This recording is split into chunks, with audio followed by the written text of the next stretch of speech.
হ্যাঁ,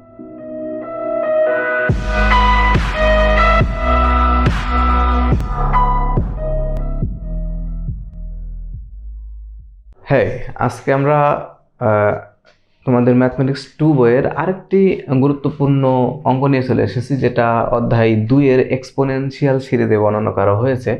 তো সেটা হচ্ছে যে 1 plus 2 by factorial 2 plus 1 plus 2 plus 3 by factorial 3 plus dot dot dot, এটা ইনফিনিটি পর্যন্ত আমাদের যোগ করতে হবে। তো সেক্ষেত্রে এখানে আমরা একটু দেখে নিই উপরে এবং নিচে আমাদের সবকিছু ঠিক আছে কিনা, তাই না? তাহলে এটাকে উপরে যদি আমরা ধরিয়ে, নিচে কিন্তু কিছু দেখা যাচ্ছে না। তো উপরে হচ্ছে 1 plus 1 plus 2 plus 1 plus 2 plus 3, তার মানে এগুলো চলতে থাকবে 1 plus 2 plus 3 plus 4, 1 plus 2 plus 3 plus 4 plus 5, এইভাবে আর কি। আর নিচে দেখা যাচ্ছে এর হরে কিন্তু কিছু নাই, কিন্তু পরেরটায় কত আছে? 2 আছে। তাহলে আমাদের একটু দেখতে হবে যে আমরা যদি মনে মনে একটা ফ্যাক্টোরিয়াল 1 ধরে নিই, তাহলে কিন্তু কোনো ভ্যালুর কিন্তু কোনো চেঞ্জ হয় না, কারণ ফ্যাক্টোরিয়াল 1 এর মান তো 1ই, তো 1/1 মানে 1ই হয়। এখানে আরেকটা জিনিস একটু মনে রাখবো বন্ধুরা, যদি এখানে 1 হতো ফ্যাক্টোরিয়াল 1, তাহলে আমরা কিন্তু অবশ্যই এখানে 1 দিতাম না, আমরা দিতাম ফ্যাক্টোরিয়াল 0, বিকজ ফ্যাক্টোরিয়াল 0-র মানও কিন্তু সেই 1, অর্থাৎ এখানে কোনো ভ্যালু চেঞ্জ হতো না।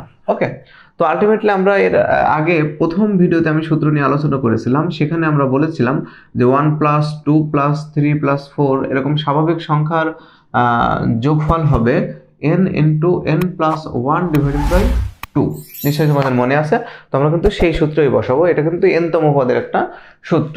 তো আমরা একটু লিখে নিই ধারাটির n-তম পদ, সেটা হচ্ছে 1 প্লাস 2 1 প্লাস 2 প্লাস 3, তাই না? আলটিমেটলি দেখা যাচ্ছে পরেরটা হবে 1 প্লাস 2 প্লাস 3 প্লাস 4। এটা এই জন্য কিন্তু ওই সূত্র পড়বে আমাদের n into n plus 1 divided by 2। Okay, আবার কিন্তু নিচে 1 2 3 4 এভাবে কিন্তু আবার a plus n minus 1 into d এর সূত্র বসবে। এখন প্রশ্ন হলো, এটা কি 2 এর নিচে যাবে না? অবশ্যই যাবে, কিন্তু ওর সাথেই কিন্তু পরে গুণ হয়ে যাবে। তা আলটিমেটলি আমরা সহজ করার জন্য ক্যালকুলেশন এইভাবে লিখলাম। তো সূত্রটা হচ্ছে a plus n minus 1 into d, a বলতে 1 মানে প্রথম পদ 1 plus n minus 1 into d বলতে d মানে ডিফারেন্স। কিসের ডিফারেন্স?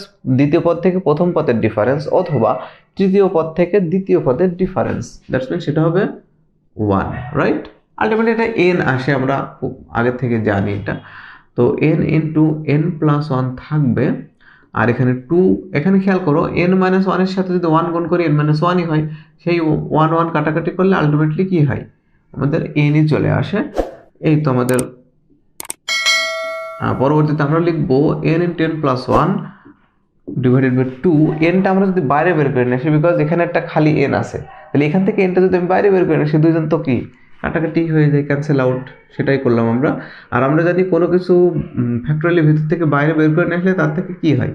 1 বিয়োগ হয়, তাই না? তাহলে এখানে আলটিমেটলি n যদি কাটাকাটি যায়, উপরে থাকবে n প্লাস 1 আর নিচে 2 ইন্টু n মাইনাস 1।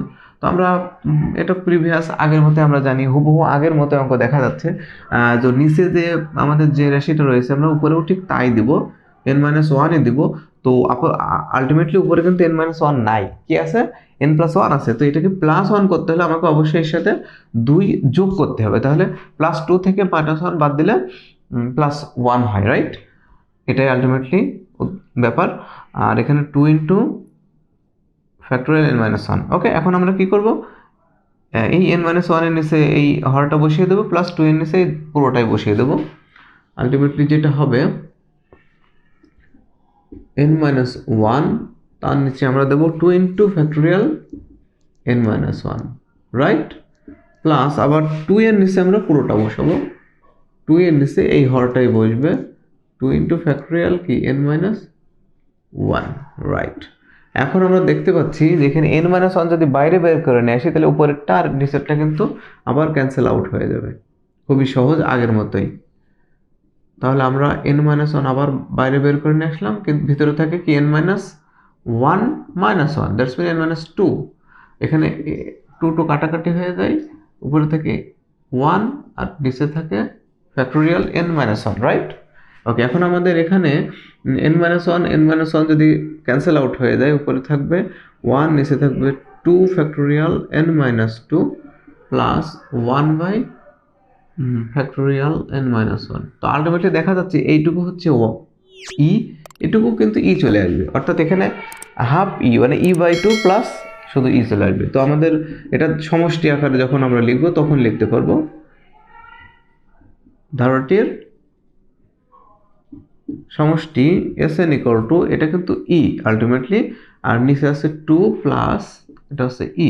তো এটাকে আমরা যদি লসাগু করি, তো ই প্লাস 2 এর সাথে ই গুণ করলে হয় কি 2ই, তাহলে আলটিমেটলি 2ই প্লাস 2ই মানে 3ই ডিভাইডেড বাই কি 2, দ্যাট ইজ দ্য আনসার। খুবই সহজ একটা অঙ্ক ছিল এটা।